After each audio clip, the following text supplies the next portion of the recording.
The gallery murmured with quiet excitement, the kind that rises when people with too much money and too many secrets gather under the same roof. Collectors stood shoulder to shoulder, whispering judgments they thought sounded intelligent, while journalists squeezed between them, hoping for a headline that would outshine their competition. At the center of the room, a painting covered in deep velvet waited to be revealed, and when the cloth finally dropped, a wave of admiration moved across the crowd.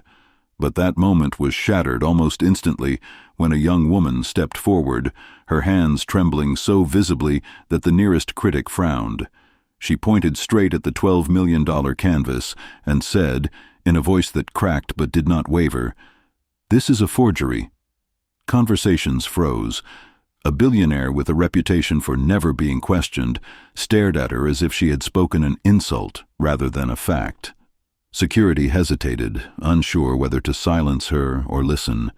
The room tightened around her, the way a crowd does when it isn't sure whether to defend the powerful or side with the truth.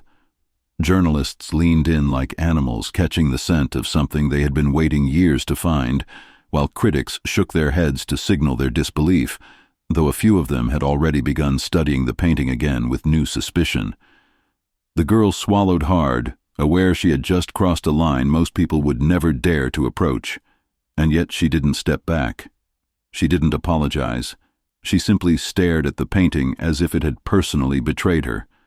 The narrator's voice settled over the moment with a calmness the room didn't have. What she noticed in those first 3 seconds would unravel nearly a decade of deception, collapse reputations built on confidence and charm, and expose an art fraud operation no one imagined was possible. Before we dive deeper, let us know in the comments where you're watching from. We'd love to hear from you. And if you're new here, click on the subscribe button so you never miss any of our upcoming videos. For a heartbeat, everything felt suspended, as if the gallery itself held its breath, unsure of what would happen next. Some thought she was chasing attention. Others wondered how a girl who looked barely past college age could challenge the judgment of collectors who had spent fortunes on their ability to recognize authenticity. The billionaire whose name had been plastered across newspapers for decades kept his eyes on her, trying to decide whether she posed a threat or merely a temporary embarrassment. And yet, beneath all that tension, there was something else, an uneasy curiosity spreading through the room, a collective urge to understand why she believed what she said. Viewers watching this moment might find themselves asking how they would react if they were standing in that crowd. Would you defend the painting? Doubt the girl? Or feel the same cold question rising inside you? What if she was right? Before anything else could happen, the screen cut to black, leaving only the title, "The Girl Who Exposed a $12 million Lie." Lily Hart had always blended into the edges of every room she entered, the quiet daughter of a housekeeper who spent most of her childhood dusting around priceless sculptures and wiping fingerprints from frames she was warned never to touch. She was 19 now, thoughtful and observant in a way that made people underestimate her because they mistook silence for inexperience. But in truth, Lily had grown up studying every painting in Richard Caldwell's private collection while her mother worked late evenings. Caldwell, at 58, carried the reputation of a man who never needed to defend himself. Respected across continents, his knowledge of art seemed untouchable. He had always treated Lily with a steady warmth, offering encouraging words whenever he found her lingering near a canvas a little too long. She had admired him for years, and that admiration made the weight of what she had discovered feel unbearably heavy the moment she saw the painting displayed that night.